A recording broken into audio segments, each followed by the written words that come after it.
First drive of the game.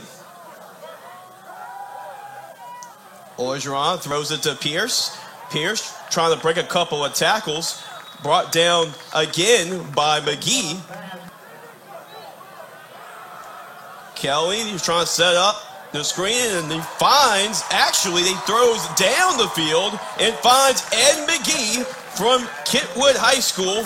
Yeah, I thought he was going to take the shallow cross, looked like, but he just kept retreating, and puts that ball on the money. That's a great throw because he was carry for the Cowboys.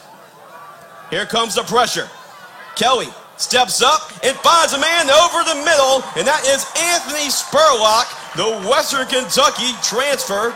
Another third down conversion, and for the second time in a row, Kelly steps up big. A couple things happen there. Number one, great protection up front, allows Kelly to step up in the pocket. Number two, Kelly keeps his eyes down the field. And number three, his accuracy was on point. At you. This big monster truck coming at you, and this time is McQuinnan. He is not so small himself at over 240 pounds. 5 for 5 for field goals this year is Mateo Rengifo. Snap, hold, the kick is up, and it is good. So the Lions get there to start the game. He's going to roll to the right. He's going to throw it deep to the end zone. That is almost intercepted by Daniel Ward McGee, who's been on his hips. Why not running the football again? But that was swallowed up. I believe that was Kelly on the stop. The former offensive lineman switching the spring to the defensive line.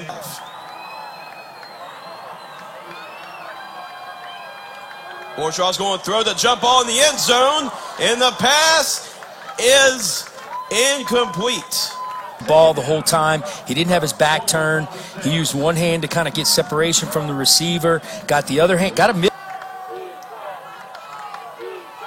Orgeron will keep it himself, and he is stopped short by Darius Harry. Actually, I believe that was number 90, Bryce Cage, the freshman from Scotlandville. The field goal attempt for the Cowboys, and it is no good. Defensive line. And there is a rare sighting for Southeastern fans. That is Austin Dunlap on the punt, and it is a boomer. That is Pierce on the return, and is brought down. An impressive tackle that time by the special teams coverage unit by Justin Douglas. On the pin deep back inside their own territory. Orgeron, he is going for that shot down the right sideline. The pass is incomplete. Great coverage, though, by the Lions secondary. Coleman and Zeno on the left side. Give him a good pocket as that left side. Orgeron, deep throw. Overshoots the receiver. The house here in Hammond at Southeastern in his 4th season. There's the pressure, and there he goes down. Orgeron gets down for a sack, and a much-needed one by Raymond Monica and his defense. I believe that was Garrett Crawford. Can the Cowboys cash it in? Cash in on the last third and goal attempt. Wildcat again. Hutterson gets swarmed by a couple of defenders for the Lions as the Lions stand once again. It looks like they're going to go for it. Yeah, after missing the field goal attempt, and special teams, they've rotated their kickers, so they're trying to find that right now going on in the special teams unit. So after missing the field goal last time, Frank Wilson's going to roll the dice. Orgeron, quarterback run, he bounces to the outside and gets swarmed. Looks like he's going to be short. That is Daniel Ward McGee. Not break. Great job here, just keeping his outside leverage, wrapping up, coming down strong. Orgeron had a chance to get it to the... Careful here if you're the Lions offense. Especially this defensive line. They connect on the pass to the outside. And on the confidence they have in Cole Kelly. They're going to run the football, and a physical run that time for the Lions to move the chains, and that is McQuinnan. And he is 240 pounds, the transfer from UCLA. Goal line stand. There's the out route. The pass is complete from Kelly to Mitchell. That's really getting rhythm for this offense. There's the pitch to the left side. Making some moves on the left side is Jesse Britt on the carry, trying to get him out on the outside. Every accolade you can think of. Kelly dumps it out to Dingle. Dingle goes out of bounds to stop the clock momentarily. Kelly steps up, finds Mitchell up the middle, but the ball is free. This opportunistic defense. Looks like, wow, Lions are lucky to retain possession of that deal. Lions catch a lucky break, pounce it back on the fumble. Kelly, he's going to throw deep over the middle and just overshoots Mitchell, who runs into a couple of... Great game plan by him and his defensive staff. Can the Cowboys get some points before half? He is brought down for a sack. And again, that is Garrett Crawford for his second sack of the night. Some more. Really, both defenses have really sailed into this football game. Orgeron quarterback run, but the Lions said we've had enough of seeing that quarterback run.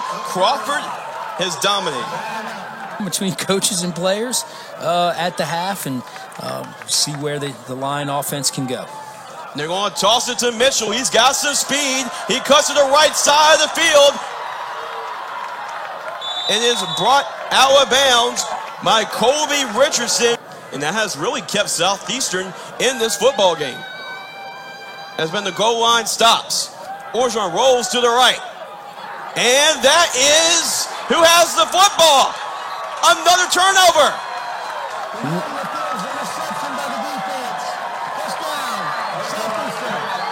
Once again, the defense steps up in the red zone.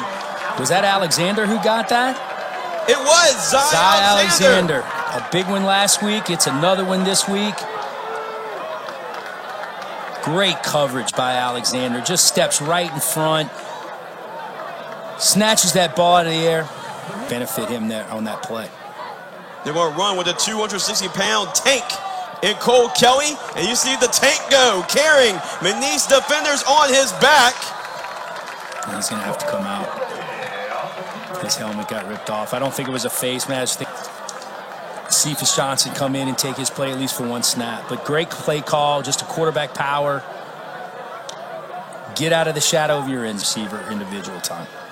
Kelly, there's some pressure, steps up, finds McGee. McGee slips, but was able to pick up the first down. McGee quiet, which makes his defense even scarier, considering that their numbers haven't really been called, or their names haven't been called. But the other pin, the second time, that's a line drive for Dunlap, and another beautiful punt at the 6-yard line. What a stud is Austin Dunlap. Zone read again, Orgeron on the keeper. 2 yards. And it's not soon up for the Lions tonight, but this is a very deep secondary, like we mentioned. And that was Nelson Jenkins on the tackle behind the line, another LSU transfer from Plaquemine High School. Exactly that, and that's what's been the key for the last couple of games. Orgeron is going to throw to the left, passes incomplete. Alexander on the coverage. Get a much needed stop. Good job by Orgeron. Stepping up in the pocket, just didn't have enough on the pass. Average.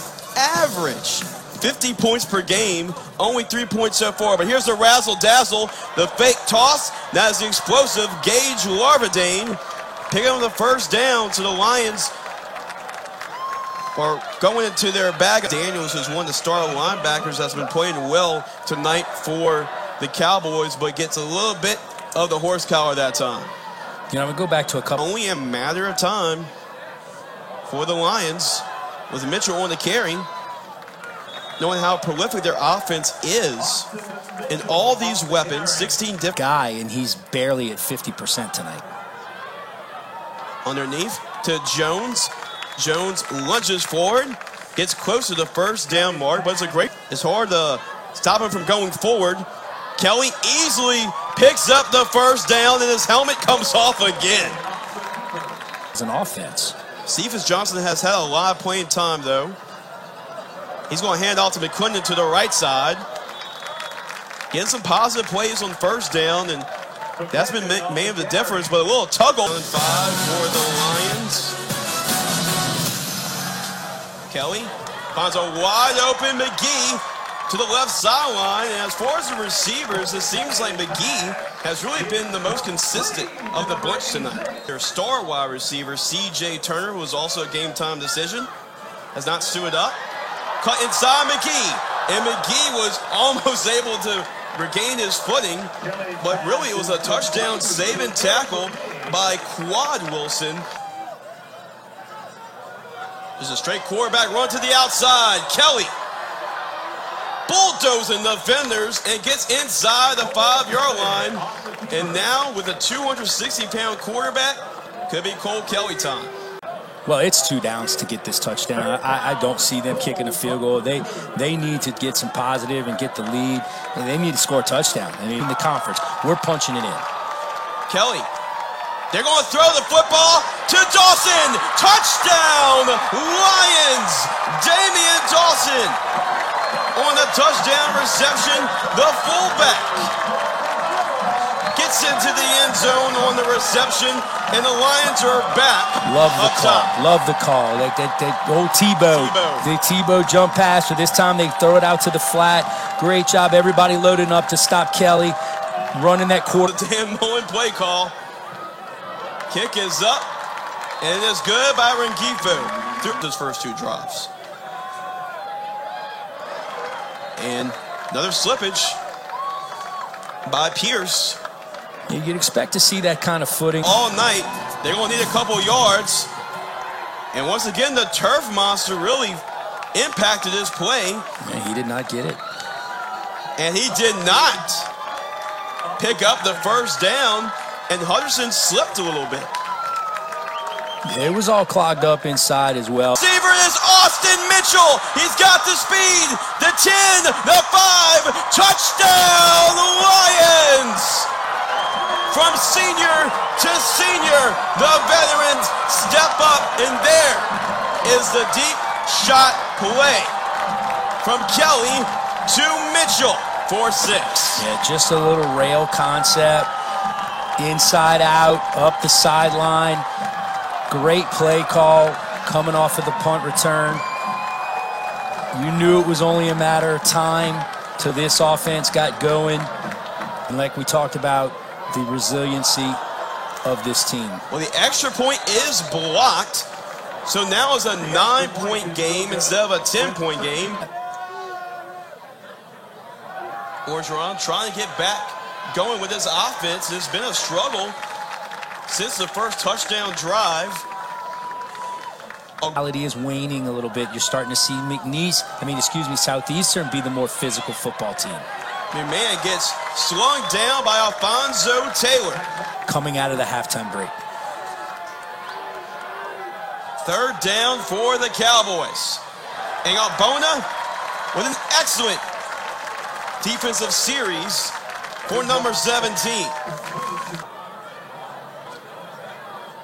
Kelly finds his favorite target tonight, and that is McGee. Another catch on the line. Including a 66-yarder. What has he had for us this time?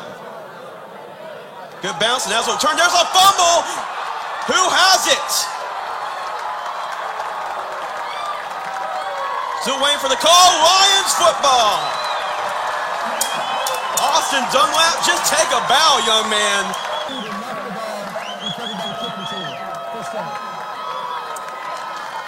We give him the credit on the 60-yard punts. He gets not the... I like the fact that Pierce wanted to pick the ball up, because if not, it's probably down inside the 10, maybe inside the 5. You just got to secure the football. McClendon uses all of that 240 pounds, get as much as he can. Huge drive is an understatement with under 10 minutes left to play in the 4th. The center looks like it would be a tailback run, not a quarterback. Toss to the left. McClendon. Scout blocker out in front. McClendon down to the 1-yard line, and it was a big man paving the way, John Allen, right in front of McClendon. You had two of the big guys out there. Good seal and pull. Good job. Is that Jalen Bell out there? Yes. Sneak for a touchdown if you need to. With 25 career rushing touchdowns, looking for number 26. He gets it. There is the locomotive, the Hammond locomotive, getting into the end zone, and the Lions are rolling with 3 straight scoring drives. And you knew Kelly. They were going to call Kelly's number. We got an injured player for. Set for the extra point. And he knocks it through. And then that's the way this game is usually played. And you know, for both of these teams, that's what you see a lot. Not only with these two, but when they play nickels, when they play, I mean, that's just kind of the way the Southland Conference is, especially with the Louisiana teams. Tried to come with a big comeback here in Hammond. But for the South, they play alone. Here comes the pressure from Ramos. And Orgeron sells it out of bounds to the intended receiver, Walker Wood, who came here to McNeese. Man on the carry. Not much. Hudson can dial up on this 2-point conversion. How big was the missed field goal as well? Fade. Corner end zone. There is a flag. And that could be on Taylor. Pass interference. Number 20 guard defense. Pass just to go. Retry. Yeah, it was smash. Moving the ball forward to now the 1-yard line really opens up what you want to do. Quarterback draw. They've had some success in the red zone with that. Orgeron. They want to try to fade again. And the Lions say you can't run that 2 times in a row. They get a stop. And that is Brandon Barbie, who's had one hell of a night. As you see, go back to the play of the night. A beautiful touchdown dime deep down the field from Kelly to Mitchell. The 2 senior leaders stepped up when the offense was struggling to hit those big plays down the field. Yeah, that was a play that broke the game open right there. Just that you know, they had been struggling on the big play. It was a lot of. Yeah. He's a long strider. They run a lot of quarterback sweep with Cephas Johnson. And that play has been successful with Johnson in the ball game.